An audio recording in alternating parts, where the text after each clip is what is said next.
Minuit sonna à la porte. Pas le petit toc désinvolte d'un voisin ou une erreur de livraison, oh non. C'était urgent, frénétique, comme si quelqu'un frappait à la porte à coups de poing rageur. À moitié endormi, je me suis traîné dans le couloir sombre, le parquet froid sous mes pieds nus. Quand j'ai ouvert la porte, j'ai trouvé un homme debout, haletant, les jointures à vif et ensanglantées. Son regard s'est planté dans le mien avec une espèce de fureur désespérée que je n'avais jamais vue auparavant. « Vous êtes Daniel ?» a-t-il demandé, la voix tremblante. J'ai acquiescé, confus, l'adrénaline commençant à monter en flèche. Il m'a fourré un téléphone froissé dans les mains. « Alors, vous devez voir ça ?» a-t-il dit, et sans un mot de plus, il s'est retourné et a disparu dans la nuit noire. J'ai baissé les yeux sur l'écran. Une vidéo se lançait au flou au début, puis devenant plus nette, dévoilant une scène que je connaissais bien trop. Mon salon. Ma femme. À califourchon sur lui. Riant. Gémissant. L'horodatage dans le coin. La nuit dernière. La même nuit où elle m'avait dit qu'elle travaillait tard. Pendant un instant, je suis resté planté là, fixant l'écran, mon cœur battant si fort que ça me faisait mal. Un rugissement m'emplissait les oreilles. Et puis, lentement, la caméra a fait un travelling vers le haut montrant non seulement son visage, mais aussi le visage de l'homme. Pas un inconnu. Mon meilleur ami. La pièce s'est mise à tourner. Je me suis agrippé au chambranle de la porte pour tenir debout, mais j'avais l'impression que la maison elle-même s'écroulait autour de moi. La voix de ma femme a résonné depuis la chambre au bout du couloir, joyeuse, inconsciente. « Daniel ? C'était qui à la porte ?» J'ai fermé les yeux, me forçant à ne pas perdre connaissance. Ce soir, tout allait changer. Tout. J'ai glissé le téléphone dans ma poche, mes doigts tremblants contre le boîtier métallique froid. La vidéo était terminée, mais les images étaient gravées sur ma rétine comme de l'acide, Claire et Marcus, leurs corps enlacés sur notre canapé en cuir à 3 000 $. Le même canapé sur lequel nous avions regardé des films ensemble, tous les trois, d'innombrables fois. Le même canapé sur lequel Marcus s'était assis lors de notre pendaison de crémaillère, levant son verre au couple parfait. « Daniel » appela Claire de nouveau, sa voix plus proche à présent. « Tout va bien ?» Je me suis tourné vers le couloir. Claire se tenait là dans son pyjama de soie, celui que je lui avais acheté pour notre 5e anniversaire il y a 3 mois, ses cheveux noirs ébouriffés par le sommeil, l'inquiétude gravée sur son visage. Le visage dont je me réveillais depuis 7 ans. Le visage que je croyais connaître mieux que le mien. « Qui était-ce » demanda-t-elle de nouveau, en se frottant les yeux. « Il est le milieu de la nuit. »« Bonne question » dis-je, surpris par l'assurance dans ma voix. J'essaie encore de comprendre moi-même. Elle pencha la tête, la confusion remplaçant l'inquiétude. « De quoi tu parles ?» J'ai sorti le téléphone de ma poche mais je ne le lui ai pas montré. « Pas encore. » Connais-tu un homme avec une cicatrice au-dessus de son sourcil droit? Âgé de 30 ans, environ ma taille. Le visage de Claire est resté impassible pendant juste une milliseconde, si rapide que n'importe qui d'autre l'aurait manqué. Mais je l'ai attrapé. Ce scintillement de reconnaissance, rapidement masqué par une innocence pratiquée. Non, dit-elle, en secouant la tête. Pourquoi le ferais-je? C'est là que j'ai su. L'homme à la porte n'était pas qu'un simple messager. Il était un autre. Un autre amant, peut-être. Ou peut-être juste une victime comme moi. Intéressant. J'ai tapoté le téléphone contre ma paume. Parce qu'il semblait vous connaître très bien. Et Marcus aussi. Son visage pâlit. Marcus? Qu'est-ce que Marcus a à voir avec ça? Mais sa voix avait changé, montée d'un demi-ton. La voix qu'elle utilisait quand elle appelait au travail pour un arrêt maladie alors que nous allions en fait à la plage pour la journée. Sa voix de menteuse. Découvrons-le ensemble, voulez-vous? J'ai passé devant elle dans le salon, la scène de crime, et j'ai allumé la lampe. Le canapé en cuir brillait dans la douce lumière, anodin maintenant, comme s'il n'avait pas été la scène de mon humiliation il y a à peine 24 heures. Claire me suivit, s'enveloppant les bras autour d'elle-même. « Daniel, tu me fais peur. Il est tard, et tu ne dis rien qui ait du sens. » Je ris un rire creux, amer, que je reconnaissais à peine comme le mien. C'est gonflé, Claire. C'est vraiment putain de gonflé. J'ai levé le téléphone. Cet homme avait des images intéressantes qu'il pensait que je devais voir. Avec pour vedette toi. Et mon meilleur ami. Sa main vola à sa bouche, les yeux s'écarquillant. Pas de choc d'être faussement accusé, je connaissais ce regard de nos disputes occasionnelles mais de la réalisation horrifiée d'être prise la main dans le sac. Daniel, Je l'ai coupé net. N'essaie même pas d'expliquer. Je l'ai vu, Claire. Dans notre maison. Sur notre canapé. Ma voix s'est brisée, trahissant la façade de calme que j'essayais désespérément de maintenir. Elle fit un pas vers moi, les mains tendues. Ce n'est pas ce que tu crois. Arrête de mentir, ai-je rugi, la faisant tressaillir. Je t'ai vu, Claire. Je t'ai vu. Le téléphone a vibré dans ma main, nous surprenant tous les deux. Un SMS d'un numéro inconnu, il y a plus. Regarde les photos. Avec des doigts tremblants, j'ai fait glisser mon doigt vers la galerie de photos. Des dizaines d'images. Claire et Marcus entrant dans un hôtel. Des reçus de bijoux que je ne lui avais jamais vu porter. Capture d'écran de texto. Ton goût me manque. Ce soir, Daniel est à Chicago jusqu'à jeudi. Viens. La nuit dernière était incroyable. Je ne me suis jamais senti comme ça auparavant. Chaque glissement de mon doigt dévoilait une nouvelle couche de trahison. Pas une erreur ponctuelle. Pas une erreur de jugement due à l'alcool. C'était une relation. Une vie secrète parallèle à notre mariage depuis où j'ai vérifié les dates sur les photos au moins 8 mois. Claire s'était effondrée à genoux, en sanglotant. Daniel, s'il te plaît. Laisse-moi t'expliquer. J'ai regardé ma femme, cette inconnue, et j'ai senti quelque chose de froid et de dur se cristalliser dans ma poitrine. Depuis combien de temps? Elle a secoué la tête, les larmes ruisselant sur son visage. Depuis combien de temps, ai-je insisté? 1 an, a-t-elle murmuré. 1 an. 52 semaines. 365 jours de mensonges. Pendant que je travaillais 60 heures par semaine pour économiser pour la maison dont elle avait toujours rêvé. Pendant que je planifiais notre voyage d'anniversaire au Japon. Pendant que je faisais des recherches sur les spécialistes de la fertilité parce qu'elle avait dit qu'elle était enfin prête à essayer d'avoir un bébé. La pièce a basculé brusquement. Je me suis agrippé au dossier du canapé et leur canapé pour me stabiliser. Qui est-ce, ai-je demandé, en désignant le téléphone. L'homme qui est venu ici. Claire a essuyé son visage, étalant le mascara sur sa joue. Jason. L'associé de Marcus. Et quoi? Il l'a découvert et a décidé de faire éclater votre petite combine? Elle a acquiescé tristement. Ils se sont fâchés. Marcus. Marcus sort aussi avec sa femme. J'ai ri à nouveau, le son teinté d'hystérie. L'absurdité de tout ça, cet inextricable réseau de trahison, ce feuilleton qu'était devenu ma vie a été presque trop difficile à digérer. Alors, c'est ça? Ton amant te trompait, alors son associé a décidé de vous dénoncer tous les deux? J'ai secoué la tête, incrédule. Mon Dieu, Claire, avec quel genre de personne es-tu impliquée? Quel genre de personne es-tu devenue? Elle n'avait pas de réponse à ça. Elle est restée là, à genoux, ses épaules secouées de sanglots silencieux. J'aurais dû ressentir de la satisfaction en la voyant briser comme ça. Au lieu de cela, je me sentais juste vide. Anéanti. Comme quelqu'un avait tout retiré de moi et n'avait laissé qu'un vide douloureux. Je veux que tu partes, ai-je dit calmement. Ce soir. Elle a relevé la tête brusquement. Quoi? Daniel, il est le milieu de la nuit. On doit en parler. On a fini de parler. J'ai jeté le téléphone sur la table basse entre nous. Fais tes valises et tire-toi. Va chez Marcus. Va à l'hôtel. Je m'en fous. Mais tu ne restes pas ici. C'est ma maison aussi, a-t-elle protesté, une lueur de défi perçant ses larmes. En réalité, ai-je répondu froidement, ce n'est pas le cas. La maison est à mon nom. Ou as-tu oublié que tu ne voulais pas que ton crédit soit bloqué quand on l'a acheté? Comme c'est drôle comme ça a marché. Le défi s'est effacé de son visage, remplacé par la panique. Daniel, s'il te plaît. J'ai fait une terrible erreur. 1 an n'est pas une erreur, Claire. C'est un choix. 1000 choix, chaque jour. Je me suis détourné d'elle. Tu as 30 minutes. Prends ce dont tu as besoin pour quelques jours.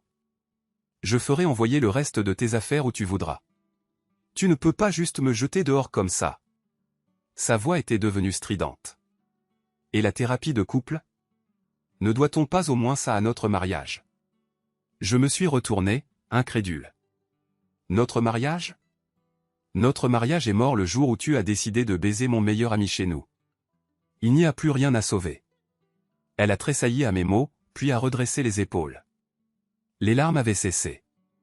À leur place se trouvait un froid calcul que je n'avais jamais vu auparavant ou que je ne m'étais peut-être jamais permis de voir.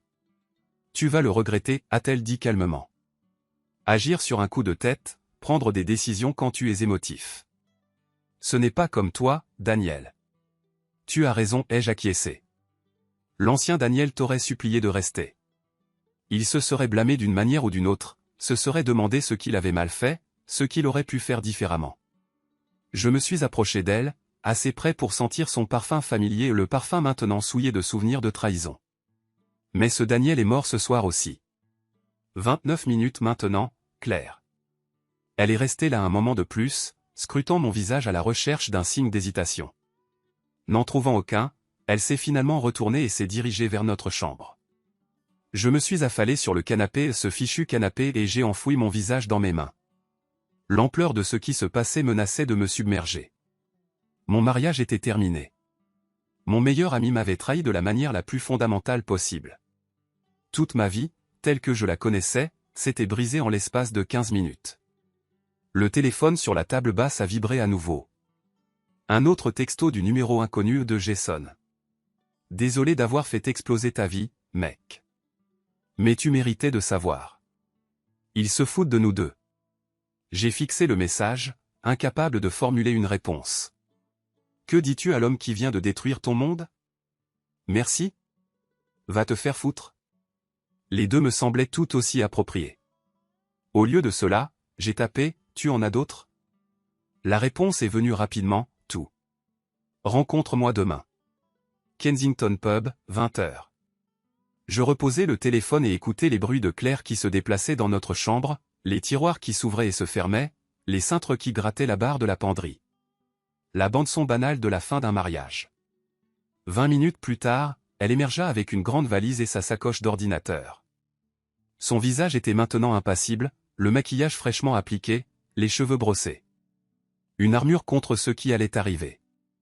Je serai à l'hôtel Marriott du centre-ville, dit-elle. Quand tu seras calmé, appelle-moi. Il faut qu'on en discute calmement. Je ne répondis pas. Je me contentais de la regarder faire rouler sa valise jusqu'à la porte. Elle s'arrêta, la main sur la poignée. Je t'aime, Daniel. Malgré ce que tu peux penser en ce moment. Non, dis-je doucement. Tu ne m'aimes pas. Tu aimais juste la façon dont je te faisais te sentir. En sécurité. Protégé. Respectable. Mais ce n'est pas la même chose que de m'aimer. Elle n'eut rien à répondre à cela.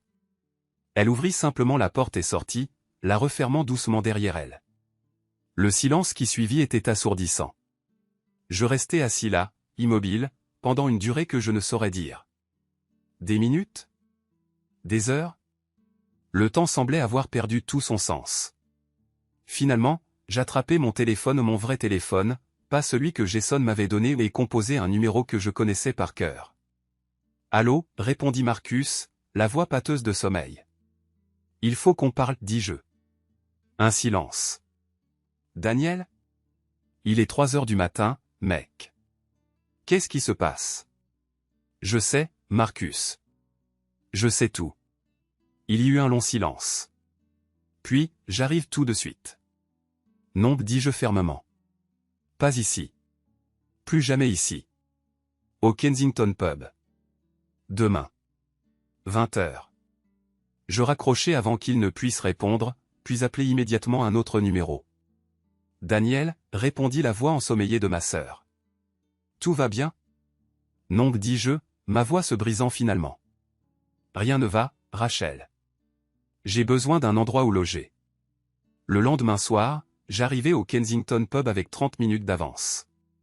J'avais besoin de temps pour me préparer, pour me stabiliser avant ce qui allait se passer. Le barman, devinant mon humeur, enchaînait les vers sans conversation, juste un signe de tête silencieux chaque fois qu'il me resservait du whisky. À 20 heures précises, Jason entra. Il avait l'air différent sous la lumière chaude du pub, moins maniaque, plus vaincu. Les jointures tuméfiées que j'avais remarquées la veille étaient maintenant bandées. Il me repéra et s'approcha, se glissant sur le tabouret à côté de moi. « Tu dois être Daniel, dit-il en tendant la main. Je la serrai, l'étudiant. Et toi, tu es l'homme qui a fait exploser ma vie. Il commanda une bière avant de répondre. Je préfère penser que je t'ai libéré d'un mensonge. Mais oui, j'imagine que c'est une façon de voir les choses. Nous restâmes silencieux jusqu'à ce que sa boisson arrive. Puis il sortit une clé USB et la posa sur le bar, entre nous. Tout est là-dessus. Les SMS, les photos, les reçus d'hôtel. Il n'était pas vraiment discret une fois qu'il se croyait en sécurité. Il prit une longue gorgée de sa bière. Il se rencontrait à ma maison au bord du lac. La maison au bord du lac que j'ai achetée avec l'argent de notre entreprise. En utilisant le code de sécurité que j'avais donné à Marcus pour les urgences. Il rit amèrement. Je les ai attrapés sur les caméras de sécurité que j'ai installées après un cambriolage l'été dernier. Je fixai la minuscule clé, stupéfait qu'une chose si petite puisse contenir autant de destruction. Pourquoi, demandai-je finalement. Pourquoi me le dire? Pourquoi ne pas simplement confronter ta femme et Marcus? Jason haussa les épaules. Je l'ai fait. La semaine dernière. Mélanie a pleuré, a imploré mon pardon. Elle a dit que ce n'était que du sexe, qu'elle m'aimait, pas lui. Il traça un motif dans la condensation sur son verre. Marcus a juste ri. Il a dit que je devrais le remercier de la satisfaire pendant que je travaillais tout le temps. Il a dit que peut-être si j'avais été un meilleur mari. Il s'interrompit, la mâchoire crispée. Alors c'est une vengeance, dis-je. Justice, corrigea Théil.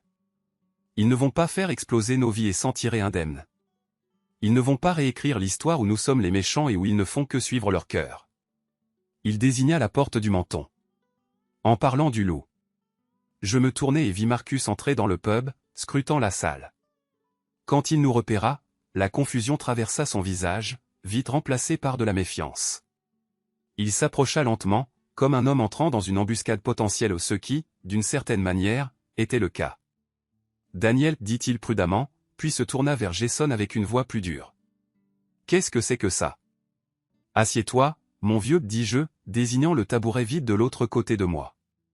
Nous étions juste en train de discuter de l'éthique de baiser la femme de ton meilleur ami. Le visage de Marcus pâlit, mais il s'assit. Daniel, écoute. Non, c'est toi qui écoutes, l'interrompis-je. Depuis 10 ans, tu es comme un frère pour moi. Mon témoin. Le parrain de l'enfant de ma sœur. Et pendant tout ce temps, je ne pus terminer ma phrase. C'est juste arrivé, dit Marcus faiblement. Nous n'avons jamais voulu te faire de mal. Jason renifla. C'est ce que Mélanie a dit aussi. Ça doit être le script des tricheurs, page 1. Marcus le foudroya du regard. Ça ne te regarde pas. En fait, si, répondit Jason froidement. Vu que tu baises ma femme dans ma maison au bord du lac depuis 6 mois. Marcus blêmit. C'est différent. En quoi, demandai-je. En quoi est-ce différent? Mélanie et moi. Marcus s'interrompit, réalisant visiblement qu'il n'y avait pas de bonne réponse. Épargne-moi ça, dis-je, le dégoût me montant à la gorge. Je ne t'ai pas demandé de venir ici pour des explications ou des excuses. Je t'ai demandé de venir ici parce que je veux que tu saches exactement ce qui t'attend. Pour la première fois, une incertitude traversa le visage de Marcus. Qu'est-ce que tu veux dire? Je me penchai plus près. Tu te souviens de Taylor Financial? Le client que tu as ramené l'année dernière? Celui dont tu as insisté pour gérer les comptes personnellement? Marcus se figea. Et alors? Je passais leurs comptes en revue la semaine dernière. J'ai trouvé des anomalies intéressantes. Rien de majeur, juste quelques milliers par-ci par-là, détournés vers un compte offshore. J'ai pris une longue gorgée de mon whisky. J'allais t'en parler en privé, te donner une chance de t'expliquer. Partenaire protégeant partenaire, tu vois. Le sang quitta le visage de Marcus. Daniel, ce n'est pas. Mais maintenant, continuai-je comme s'il n'avait rien dit. Maintenant, je pense que la SEC pourrait être très intéressée par ces anomalies. Et par les autres clients que je vais examiner très attentivement. Tu ne peux pas faire ça, murmura Marcus. Tu serais toi aussi impliqué. Nous sommes associés. En fait, nous ne le sommes plus, le corrigeai-je. Tu te souviens de la restructuration que nous avons faite l'année dernière, en passant à une SARL? Tu as signé les papiers qui font de moi l'actionnaire majoritaire. Tu étais plus intéressé par les avantages fiscaux que par les petits caractères. Je souris froidement. J'ai déjà parlé à nos avocats. Dès que je déposerai le rapport, tu seras écarté de l'entreprise. Tes clients seront réattribués. Ton accès sera révoqué. Le visage de Marcus se tordit de rage. Espèce d'ordure vindicative. Tu détruirais tout ce que nous avons construit pour une femme. Quelque chose se cassa en moi. J'attrapai Marcus par le col, le soulevant presque de son tabouret. Non. Tu as tout détruit quand tu as décidé de me trahir. Quand tu m'as regardé dans les yeux jour après jour, en faisant semblant d'être mon ami alors que tu baisais ma femme dans mon dos. Jason posa une main dissuasive sur mon bras. Pas ici, mec. Ça n'en vaut pas la peine. Je relâchai Marcus, qui redressa sa chemise d'une main tremblante. Vous allez le regretter, gronda-t-il. Tous les deux. Pas plus que nous ne regrettons déjà de t'avoir fait confiance, répondit Jason. Marcus se leva brusquement. Ce n'est pas fini. Si, ça l'est, dis-je calmement. Par maintenant, Marcus. Tant que tu le peux encore. Nous le regardâmes en silence quitter le pub en trombe. La tension qui s'était accumulée dans ma poitrine depuis la nuit dernière commença enfin à s'apaiser. Je n'avais pas réalisé avant cet instant à quel point j'avais besoin de cette confrontation, pas seulement pour le blesser comme il m'avait blessé, mais pour reprendre un certain pouvoir dans une situation où je m'étais senti complètement impuissant. Jason leva son verre. Au nouveau départ. Je fis teinter mon verre contre le sien, étrangement réconforté par cette étrange alliance forgée dans la trahison. À la justice. Nous bûmes en silence et en bonne compagnie pendant quelques minutes avant que Jason ne reprenne la parole. Et maintenant? C'était la question que j'avais évitée toute la journée. Et maintenant? Comment reconstruire une vie qui a été brisée si complètement? Par où commencer? Je ne sais pas, admis-je. Divorcer de Claire. M'assurer que Marcus ne puisse plus jamais travailler dans le domaine de la finance. Au-delà de ça. J'haussai les épaules. Un jour à la fois, je suppose. Jason hocha la tête, la compréhension dans ses yeux. Pour ce que ça vaut, Mélanie et moi, c'est fini aussi. J'ai déposé le bilan hier. Je suis désolé, dis-je, le pensant sincèrement. Il me fit un sourire triste. Ne le sois pas. Mieux vaut connaître la vérité, non? Mieux vaut voir qui ils sont vraiment que de vivre avec le mensonge. Je réfléchis à cela. Était-ce mieux? La douleur était atroce. L'humiliation, la trahison, la perte, c'était presque insupportable. Mais en dessous de tout ça, il y avait autre chose. Quelque chose qui ressemblait étrangement à de la liberté. Ouais, dis-je finalement. Mieux vaut savoir. 6 mois plus tard, je me tenais sur le balcon de mon nouvel appartement, regardant le coucher de soleil sur l'horizon de la ville. Le divorce était prononcé. L'entreprise prospérait, malgré le scandale lorsque les malversations financières de Marcus furent révélées. J'avais vendu la maison où je ne pouvais pas supporter d'y vivre avec ses souvenirs et j'avais acheté cet endroit à la place. Plus haut, avec une meilleure vue et sans fantôme. Mon téléphone vibra avec un SMS de Rachel, « Tu viens toujours dîner dimanche ?» Emma s'ennuie de son oncle. Je souris, tapant en réponse, je ne manquerai ça pour rien au monde. J'apporterai le dessert. Un autre SMS arriva, celui-ci de Jason, Kensington ce soir. On fête mon nouveau boulot. Jason et moi étions devenus des amis improbables. Des survivants de la même tempête, s'aidant mutuellement à reconstruire à partir des décombres. Ce n'était pas la vie que j'avais prévue. Loin de là. Mais en me tenant là, à regarder le ciel prendre des teintes brillantes d'orange et de rose, je réalisais que cela devenait une vie que je pouvais embrasser. La douleur n'avait pas disparu. Certains jours, elle me frappait encore comme un coup physique, un souvenir, une chanson, l'odeur du parfum de Claire sur un passant. Mais ces moments se faisaient de plus en plus rares, moins dévastateurs. Quelque chose que ma psy avait dit la semaine dernière m'est revenu en mémoire, la trahison ne vous définit pas. C'est votre réaction face à elle qui vous définit. J'avais choisi de réagir en vivant pleinement, honnêtement, ouvertement. Fini de faire semblant. Fini la confiance aveugle. Mais plus d'isolement amer non plus. Mon téléphone vibra à nouveau, signalant un SMS provenant d'un numéro inconnu. C'est bien Daniel? On s'est rencontrés à l'anniversaire de Rachel le mois dernier. Ici Nora. J'espère que ça ne te dérange pas que je lui ai demandé ton numéro. Sourire aux lèvres, je me rappelais la femme aux cheveux foncés et au rire communicatif qui m'avait parlé de films classiques pendant des heures. Rachel n'avait pas été des plus discrètes dans ses tentatives de rapprochement, mais cela ne m'avait pas déplu. Nora avait quelque chose de rafraîchissant. D'authentique. Je répondis, pas du tout bizarre. Content d'avoir de tes nouvelles. Alors que les derniers rayons du soleil s'effaçaient à l'horizon, j'ai ressenti quelque chose que je n'avais pas éprouvé depuis longtemps. Pas du bonheur, à proprement parler, ça me semblait trop simple pour les émotions complexes qui s'agitaient en moi. Plutôt une possibilité. Le sentiment que ce n'était pas la fin de mon histoire, mais simplement le début douloureux d'un nouveau chapitre. Et pour la première fois depuis très longtemps, j'étais impatient de voir comment il allait se dérouler. I was originally just trying to climb that mountain because you couldn't. I was like, what secrets does this mountain hold? Did it hold secrets? It held no secrets, and I was pretty disappointed about that. Damn. All right. There's one of those rope dives. Rope dive. Can we can we put down a thing? Chest. Yeah. Basket. A basket. A picnic basket. I'll put it down here. Oh no, I won't. Do I have the materials? Let's find out. I do. Yep, basket right in the middle here. Hey. Corn.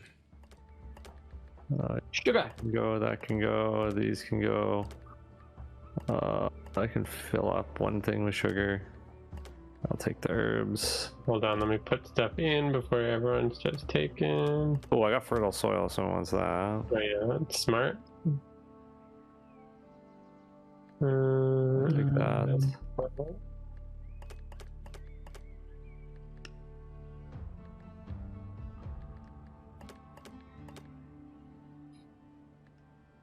I'll take the herbs. Okay. All right. I have one spot. Oh, wow. I've got quite a few more than that. I've got more if we need a rope. That didn't really serve the purpose for it. How do we make rope? I got it. That's coming. Aha! Rope done. At least we got that bigger backpack. What's up, Jay? Thanks for lurking. Lurk it up. Why am I hearing sounds? That's how I perceive them too. Oh, I see. Fire. Gotta get the bowls. Oh, this is a trap-filled dungeon. Jesus. Awesome. Yay! Oh, I see. Oh, We good. need to go and find the braziers so that we can actually Yeah. light a fire. All right. There's an old skeleton over to the right. And is it gonna attract now? Oh shit. Oh, Which way did you Okay, guys? cool. You went left. that nearly killed me. You have no HP. Did I you really just? don't like that. Did you guys just Like, sprint I was- across?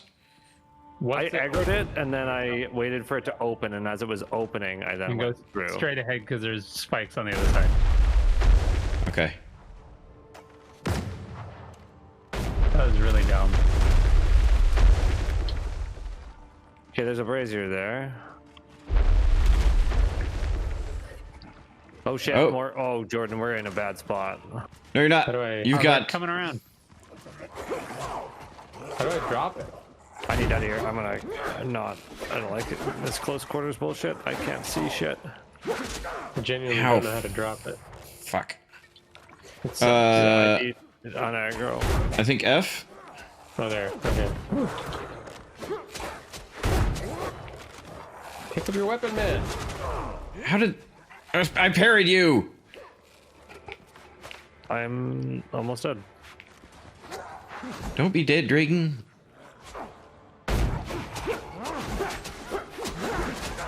How? We might need to build something to get out of here with the bowl. I don't know if you can jump with it. We'll try. Ooh, ingots are good. Ooh, Tumbaga. You cannot, but you can place it down and then jump up. What's I this? see. Oh, That's what I was Alright. placing and picking up. Well, we need to I was get out of trying here to- with it. We gotta get all the way Yeah. back. oh All right, here. well. Hold on. Hold on. Oops, that's We wrong got button. this. We Not have enough the resources. technology. You get to the traps with it. Yeah, what if you Yeah. happen to have been stuck down here without anything to build? Like, I what if think you you're didn't gonna have get any it. resources? You're probably gonna need to build like something for him to walk over. Yeah.